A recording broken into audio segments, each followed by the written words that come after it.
ሰላም ጤና ይስጥልኝ ወገኖች እንደምን አላችሁ? ትላንትና ስለ ሕማማት በሰራሁት ቪዲዮ ላይ መልክ አይደገምም እዛው ሰሙነ ሕማማት ላይ ካህናቱ ሲያገለግሉ እንደምታዩት ዳዊትና ውዳሴ ማርያም ይደገማሉ ወይም ይጸለያሉ እንጂ መልካ ማርያምና መልካ ኢየሱስ አይደገሙም እንደዘወትሩ እንደሌላው ጊዜ ብዬ ተናግሬ ነበርና ብዙዎች ለምንድነው የማይደገመው ይሄን አልተናገርክም ያሉ ጥያቄ ኮሜንት ላይ እየጻፉ በተቻለ መጠን ለሁሉም መልስ ሰጥቻለሁ እዛ ላይ ለምን እንደማይደገሙ ነገር ግን ጥያቄው በርካታ ሲሆን ጊዜ አይሄ ለሁሉም ቢመለስ ጥሩ ነው ብዬ ነው አሁን የመጣሁት እና መልካ ማርያምም መልካ ኢየሱስም እንደ ዘወትሩ እንደ ሌላው ጊዜ ካህናት አገልግሎት የማይጸለዩበት ምክንያት ምን መሰላችሁ ወገኖቼ መልካ ኢየሱስ ላይም መልካ ማርያምም ላይም አይታችሁ እንደሆነ ፎርዛት ማተር ሌላውም መልክ ሌሎችም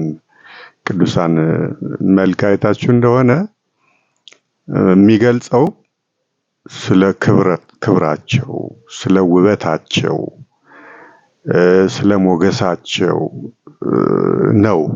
ስለ ውበታቸው ነው የሚገልጠው ስለ እያንዳንዷ የሰውነት አካል እየገለጠ ውበቱን ክብሩን ነው ግርማውን ነው የሚያብራራው የሚገልጠው የሚያመሰግነው የሚያደንቀው የሚያከብረው በዚህ ምክንያት ነው እንግዲህ መልካ ማርያምም ሆነ መልካ ኢየሱስ በሰሙነ ሕማማት ወቅት የማይደገምበት ምክንያቱም ሰሙነ ሕማማት የሐዘን ወቅት ስለሆነ የመከራ ጌታ ስለኛ የከፈለውን ዋጋ መከራ የተቀበለውን መከራ ስቃይ ስለኛ የተዋረደውን ውርደት ስለሆነ ማሰብ ያለብን የሐዘን ወቅት እንደመሆኑ ማለት ነው ወላይታ አምላክም እንደዚሁ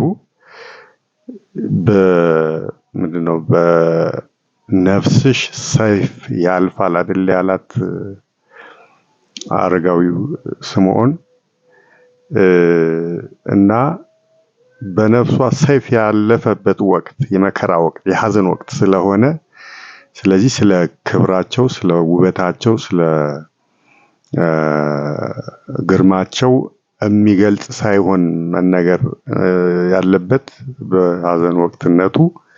ስለተቀበሉት መከራ ነው በዚህ ምክንያት መልካ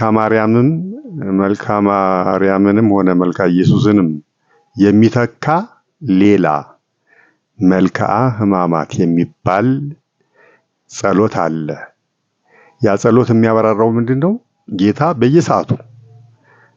7 የጸሎት ሰዓታት አሉ በ24ቱ ሰዓታት በእነዛ 7ቱ ሰዓታት የጸሎት ሰዓታት ጌታ የተቀበለው መከራ እያሰቡ የሚዘክሩ ናቸው የሚዘክር ነው ይሄ መልክዓ ሕማማት ማለት እመቤታችንም የተቀበለችውን መከራ በነፍስሽ ሰይፍ ያልፋል የተባለውን ያን መከራ ያሳለፈችውን መከራ የልጇን መከራ ያንድ ልጇን መከራ የሚያስብ የሚዘክር መልክዓ ሕማማት የሚባል ጌታም ስለኛ የተቀበለው መከራ ስቃይ ውርደቱን ሁሉ ምራቅ ተተፋ ፊትህ ተጸፋ እየተባለ ተሳለቁብህ በልብስህ መጣጥፍ ተጣሉ የሚለውን ሁሉ የያዘ መልክዓ ሕማማት የሚባል ጸሎት አለ ስለዚህ እሱ ነው የሚጸለየው በመልክዓ ኢየሱስና በመልክዓ ማርያም ምትክ ምክንያቱም የምናስበው የምንዘክረው በዚህ ሳምንት የጌታን ሐዘን መከራ ወላይታ አምላክም በልጇ ምክንያት ያገኛትን ሐዘን መከራ ስለሆነ የምናስበው መልክዓ ማርያምና መልክዓ ኢየሱስ ቀርተው ሌሎቹ መልኮች ይቀራሉ መልክዓ ሕማማትን ነው ምን ደግመው ምን ጸልየው ማለት ነው ናቸልላችሁ ፈልጌ ነው እንደተለመደው ኮፒ ሊንክ፣ ሼር፣